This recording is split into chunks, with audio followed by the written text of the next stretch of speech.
कि आपको जो है डिफरेंट स्टेप्स इन रिसर्च करना पड़ेगा। तो पहला इसके लिए क्या है, सबसे पहले मैंने जैसा कि बताया था कि सबसे पहले प्रॉब्लम आइडेंटिफिकेशन करना होगा, जिसको कि रिसर्च क्वेश्चन मैंने कहा था। दूसरा, जैसे ही आपको रिसर्च क्वेश्चन मिल जाएगा तो उसके बाद हम review of the available literature, मैंने अब उसके बारे में हम डिटेल सब चीज पढ़ेंगे। जैसे सपोज हमारा एक रिसर्च स्टडी है, उसमें यही है कि सिगरेट पीने वाले को लंग्स कैंसर होता है। हमको ये ऑब्जेक्टिव था, हमारा ये रिसर्च क्वेश्चन था। तो इसका मतलब कि लंग्स कैंसर के बारे में डिटेल पढ़ेंगे, सिगरेट के बारे में डिटेल पढ़ेंगे, सिगरेट जो पी रहा है उस आदमी के बारे में पढ़ेंगे, लंग्स की फिजियोलॉजी पढ़ेंगे, है ना, कौन कौन सा उसमें स्मोक आता है उसको समझेंगे।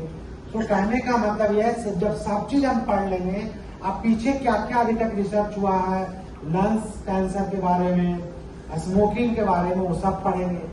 तो जब सब पढ़ेंगे तब देखेंगे कि अब कहाँ पे गैप है। अब हम वो गैप को ढूंढेंगे।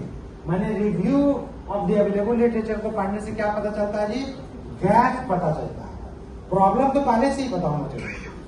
तब हम गैप करेंगे तभी हम सही जगह पे जा पाएंगे, नहीं तो गलत हमारा दिमाग चलता रहेगा।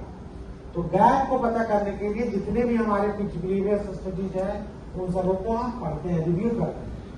और जब हम रिव्यू कर लेंगे तब हम प्रॉब्लम फॉर्मुलेशन करेंगे कि अब क्या बच गया सही का प्रॉब्लम, जिसको कि हम एग्जैक्ट करने जा रहे हैं।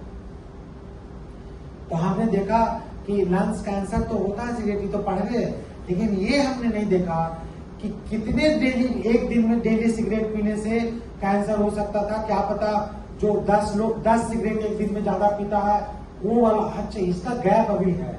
ये नहीं हुआ ऐसा रिसर्च कि नंबर ऑफ सिगरेट पर नहीं काम किया किसी रिसर्चर ने पाया। तो हमारी अब यही थीसिस बन जाएगी कि 10 नंबर ऑफ सिगरेट एक ग्रुप को देंगे और एक ग्रुप को देंगे 10 से कम नंबर ऑफ सिगरेट।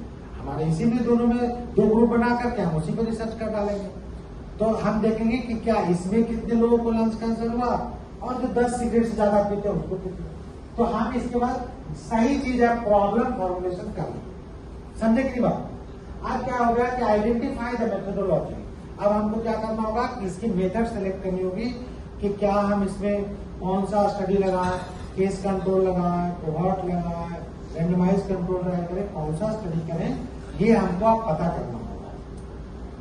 समझ गए कि नहीं, कोरिलेशन स्टडी करें। तो जो हमको मेथड अभी हम बताएंगे मेथोडोलॉजी थोड़ा सा देर के बाद, तो मेथोडोलॉजी सेलेक्ट करने आना चाहिए, ठीक है ना।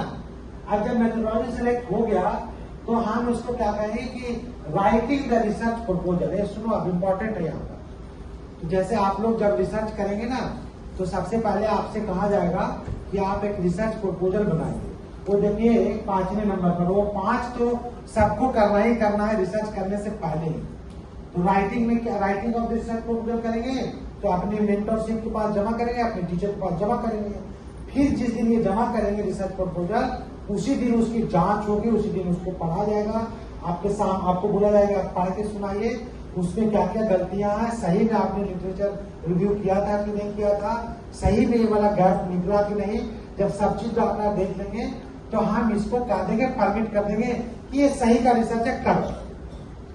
नहीं समझे। तो रिसर्च प्रपोजल बनाने से क्या फायदा हो गया कि आपकी ऑथेंटिसिटी मिल जाएगी, आपको काम करने के लिए परमिशन मिल जाएगा, आपको कहा जाएगा कि हाँ आपने सब काम अच्छा किया। दूसरा फायदा क्या है कि जब तक आप रिसर्च प्रपोजल जमा करते हैं तो बड़े बड़े एजेंसीज में, बड़े बड़े जगह में भारत सरकार भी पैसा देती है, कई बार इंस्टीट्यूट भी पैसा देती है, फंड एलोकेशन हो जाता है। जैसे मान लिया जाए कि आप बहुत अच्छा रिसर्च प्रपोजल लिखे हैं, जैसे आप आज एक रिसर्च प्रपोजल ऐसा लेकर के आ रहे हैं हमारे पास, हम टीचर हैं हमारे पास लेकर के आ रहे हैं कि आज तक कोई पेन नापने का मशीन नहीं है। एक एग्जाम्पल बता रहे हैं, दुनिया में आज तक कोई पेन मशीन ऐसा नहीं बना जो आपके शरीर में ऐसे लगा है अब बता दे इसका पेन कितना, नहीं बता। और आप ऐसा प्रपोजल लेकर के आ रहे हैं जो पेन नापने का मशीन है, तो ये तो बहुत बढ़िया बात है। तो ये ऐसा प्रोजेक्ट अगर कोई लाएगा तो भारत सरकार के पास भेज देंगे हम, तो और कहेंगे कि हमको इसका पूरा खर्चा दीजिए। मान लीजिए कि 50 लाख रुपया खर्चा दे होगा उसको करने में, तो सरकार 50 लाख भी देती। तो दूसरा फायदा क्या होगा रिसर्च प्रपोजल लिखने का, फंड मिल जाता है। नहीं समझ बात को। अब बताओ कोई बच्चा अगर आज के डेट में पेन नापने का मशीन बना दे तो पूरे वर्ल्ड में तुरंत फेमस हो जाएगा रातों रात। नहीं बताओ, गलत करें क्या? तो रिसर्च से ही तो होता है सब चीजें, और कैसे होता है बोलो? तो इसीलिए सबको रिसर्च करने आना चाहिए कि नहीं, करना चाहिए कि नहीं? अब कौन तुम ही लोगों में से कितना बड़ा रिसर्च कब कर ले जाएगा किसको पता है? नहीं समझे? मगर सब चीज प्रोसीजर से करना होगा, सब कुछ समझ के करना होगा। तो कहने का मतलब कि जैसे मान लीजिए आप लोगों में से, हम तो चाहेंगे सब टीचरों को भी आज कह रहे हैं, आप चूंकि स्टूडेंट भी है टीचर भी आज, तो ऐसा एक आप लोग फॉर्मूला बनाइए कि जो सबसे करना ही करना है। अब जब रिसर्च प्रपोजल हो गया तो क्या करोगे? अब आपको छोड़ दिया गया कि आप जाइए करिए रिसर्च। तो जैसे रिसर्च करने के लिए जाइएगा तो सबसे पहले आप क्या होगा? Tools of data collection. जो डाटा गलत लिखा हुआ वो भी लिखा गया, ऑफ लिखा हुआ। डाटा कलेक्शन के लिए आपको टूल्स ढूंढना है। टूल्स में क्या हो सकता है? आइदर द क्वेश्चन आया, either the interview, either the कोई इंस्ट्रूमेंट, ये सबको आप यूज करके डाटा कलेक्शन कर सकते हैं। उसके बाद कर रहे हैं क्या? जब टूल्स हमको मिल गया तो डाटा कलेक्शन करेंगे, और डाटा कलेक्शन करेंगे तो उसकी एनालिसिस इंटरप्रिटेशन करेंगे, और जब इंटरप्रिटेशन हो जाएगा तो हम उसको राइटिंग में लाएंगे, रिपोर्ट में लिखेंगे, और फिर लास्ट में सबसे लास्ट में उसको पब्लिकेशन करेंगे, तब जाके कंप्लीट हो जाएगा रिसर्च। तो शुरू का जो 5 चीज है वो आपका प्रिपरेटरी फेज है, बाकी पूरे को कहेंगे रिसर्च, है ना? That up to the 5 point that is called your preparation for research. अब पूरे को क्या बोलेंगे? रिसर्च।